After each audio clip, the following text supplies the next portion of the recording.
because of Sarah, Abraham's wife. That was Genesis, the 20th chapter. So if you don't believe in curses, well, you got to find out what a real curse is. And see, most people don't believe that there's curses on both sides. On both sides of the, you always talk about witches, you see spells on that, but they don't understand that even now there are curses and blessings, and people can be cursed. And he's fortunate that Yahweh warned him in a dream, else he was through. And people fail to understand, like I said, they fail to understand the significance of dreams. I won't be able to maybe 10 or 15 minutes. But I also want to say that we're going to open the floor up to discuss, as I said, the homework about a dream, the dream that we gave last week. Before I do that, I just want to say that dreams are very important to your spiritual development. And we showed last week that it's impossible for one to basically remain sane and not dream. We showed you that every night everybody dreams at least 2 sessions. We'll come back to that later. We'll talk about REM more deeply. But you have 2 or 3 sessions. You go from a light sleep into a deep sleep, and then in the REM you go backwards and forwards, in and out. Going from a real deep sleep back into a light sleep in the REM. You do it about 2 or 3 times a night or more. And so you have at least 2 or 3 sessions or more of dreams. And it's usually the last set of dreams that you kind of remember.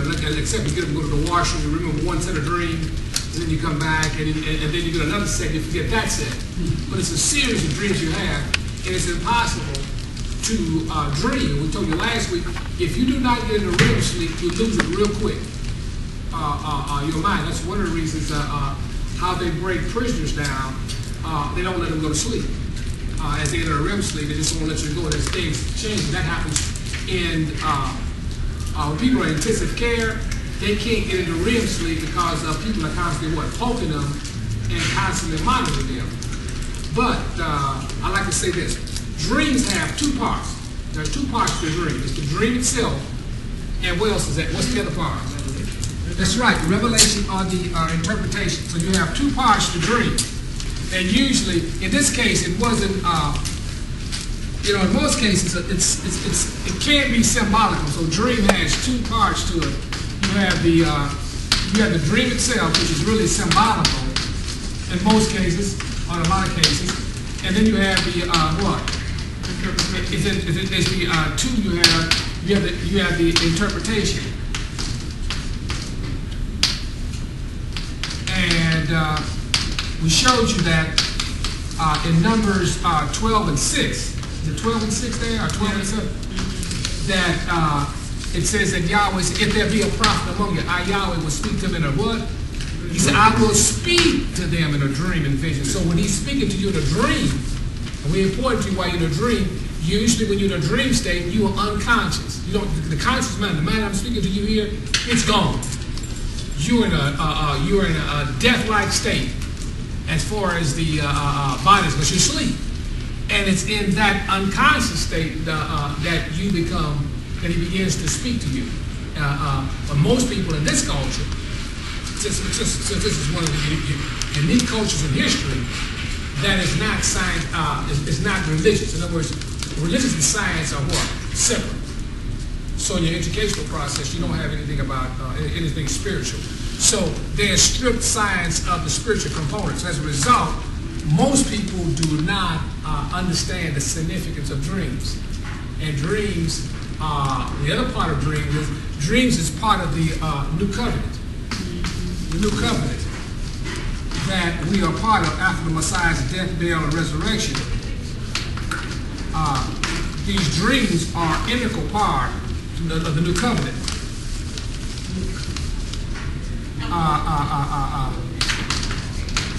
This new covenant that we have after the Messiah's death, burial, and resurrection, the outpouring of the Holy Spirit.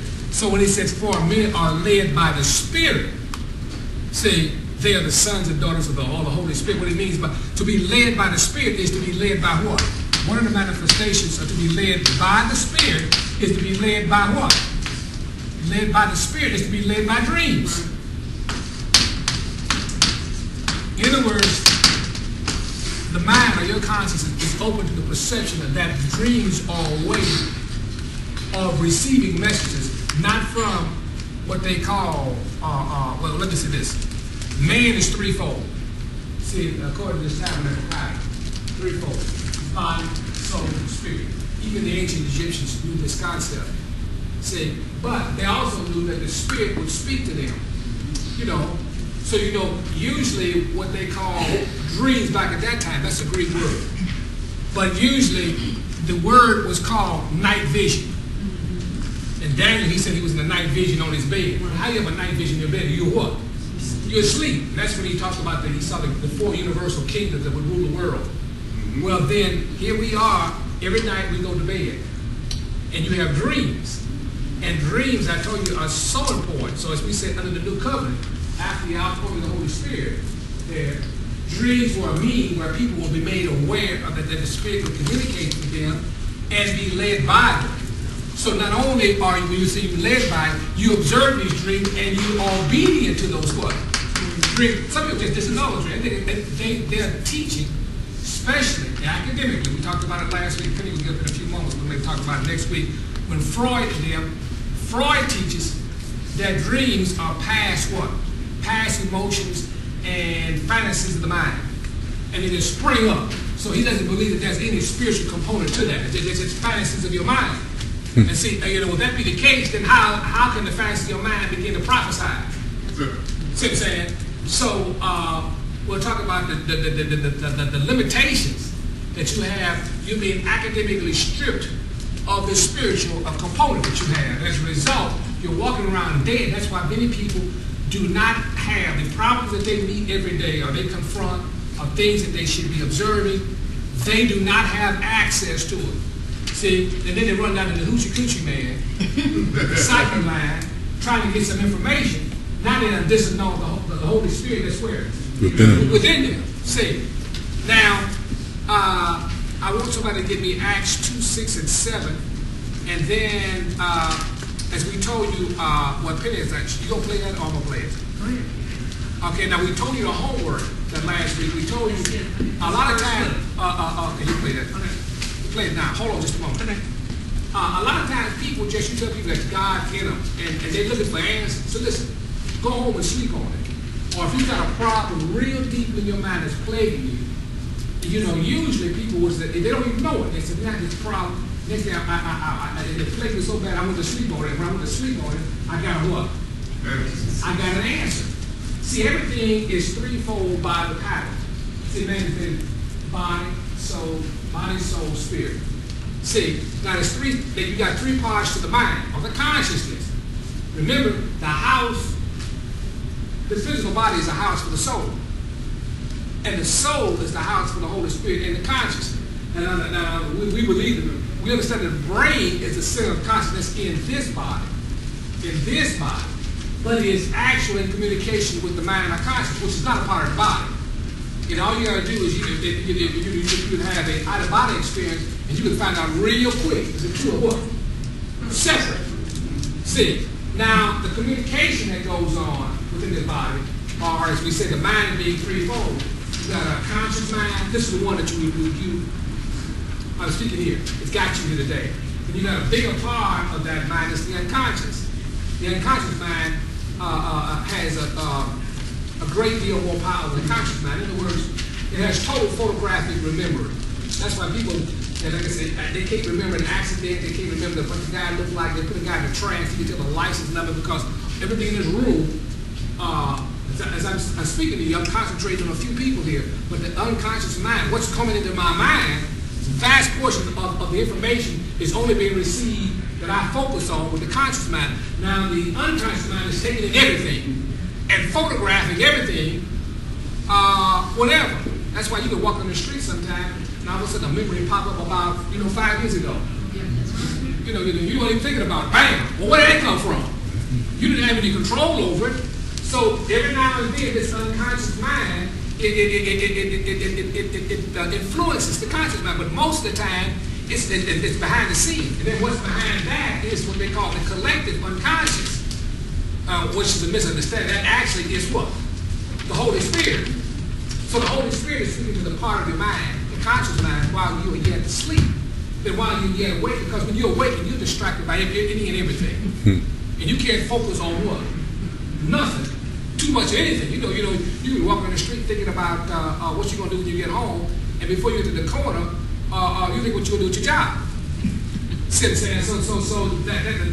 Yahweh does not like to speak to people when they are what? Distracted. That's the devil's job, to distract us. That's, there's so much stuff that distracts us daily. Just from a political process, we're distracted. I mean, people are distracted, like I was, the guy said, he said, he's telling me, he said, well, Obama won a Nobel Peace Prize, that's good. But listen, we're in a crisis. We're in a crisis, man. Right. That's good. You know what I'm saying? That's good. But I said, we're in a crisis now. I mean, this thing is getting out of hand real quick. And I want to know, the first thing I'm going to ask Obama, what did he have? What? I want what dreams he had. Because I know that, listen, your wise men ain't told you what? Nothing. Nothing. You can forget that.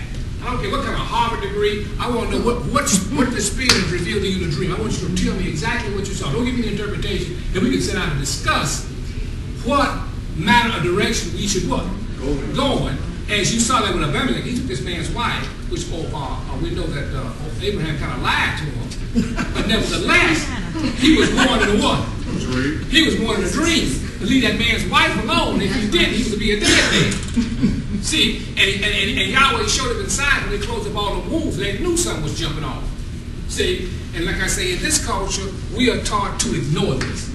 You're taught to ignore dreams, not unless you're in a spiritual family or a person or an institution, to make you aware of the importance of these dreams.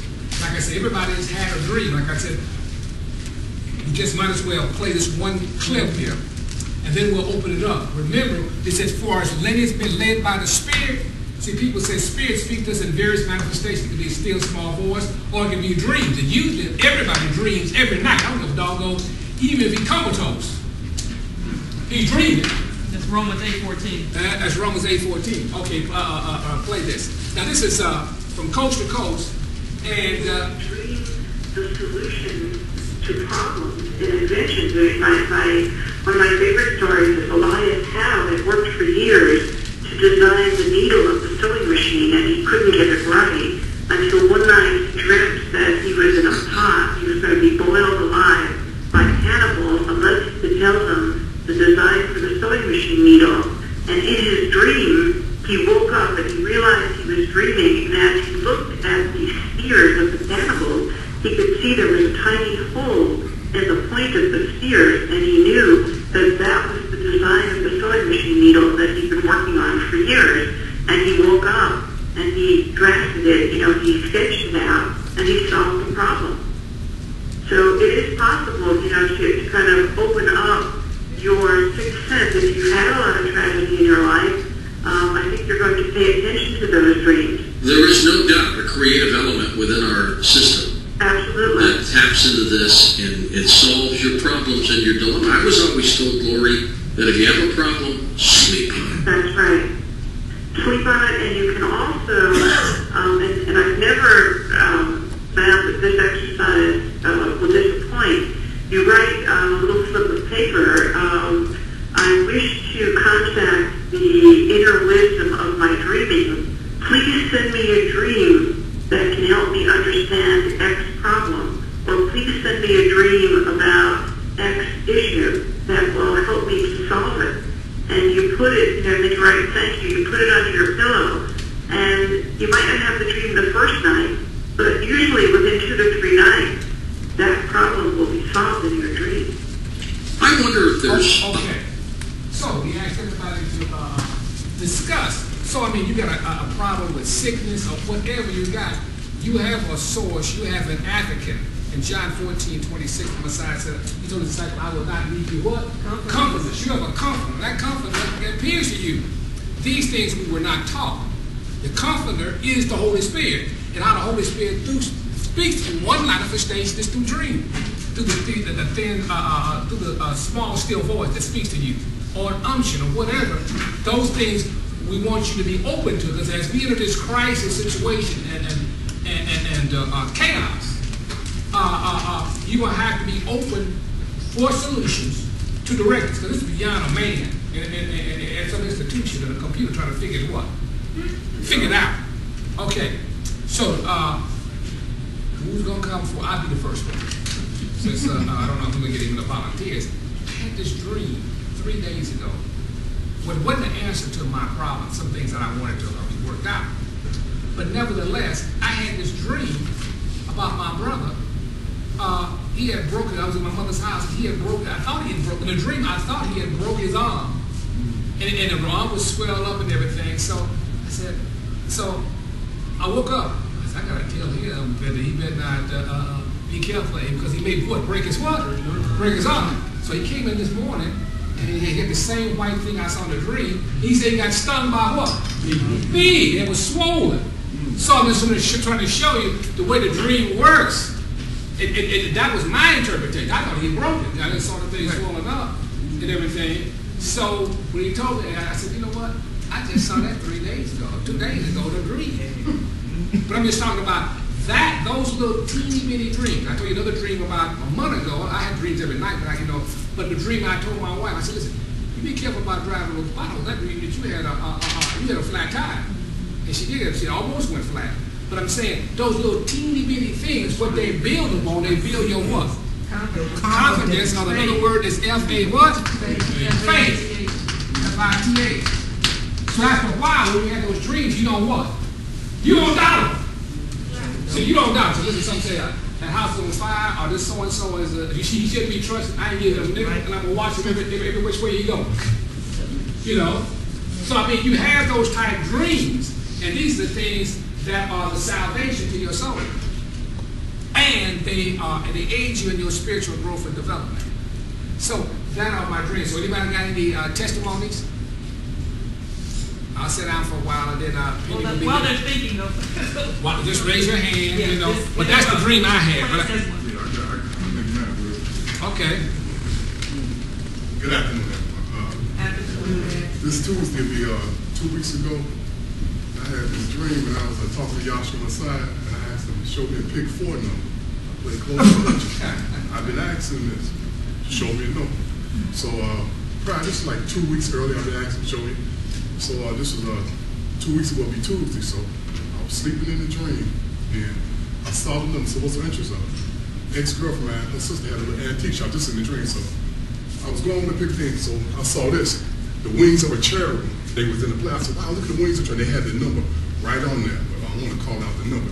They had the number right on there. I said, wow. Then I started speaking. I said, no, that should be such and such.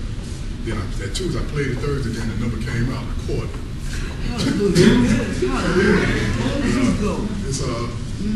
after that, in 03, I had a dream too. He showed this number. I caught it in the dream. Remember I told you about it? I won 192,000. I saw it in the dream also. He showed it. Yeah, so it was in I knew it was coming in midday. I just didn't know what day it was. This was in 203. So I played that number for about a month, and I caught it for 192,000. I'm sure the Holy Spirit, he showed me in the dream. So that's all I just want to say. He's ever present. You listen. So, yep. Listen. All right, that's all I got to say. Hallelujah.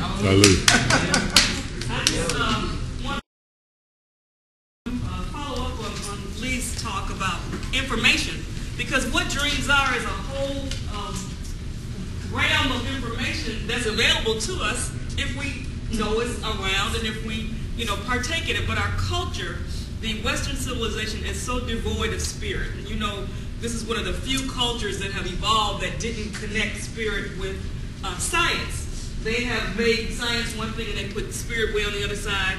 And anyone that comes up with dreams, I just keep thinking about John DeVita often bring in this thing about Titanic.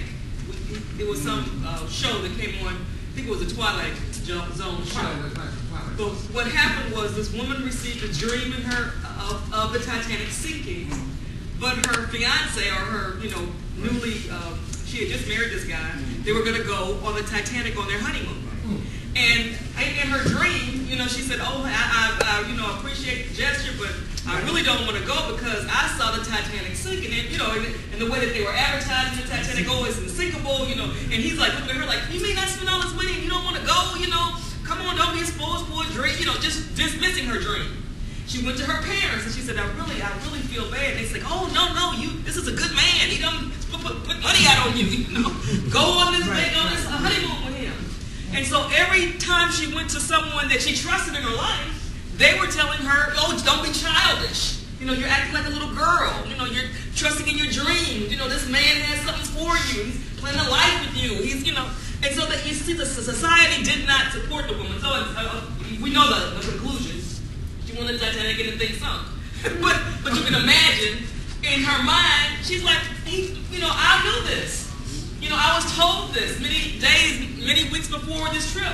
But, you know, because dreams are so belittled in our society and not discussed and not thought of as a means of information.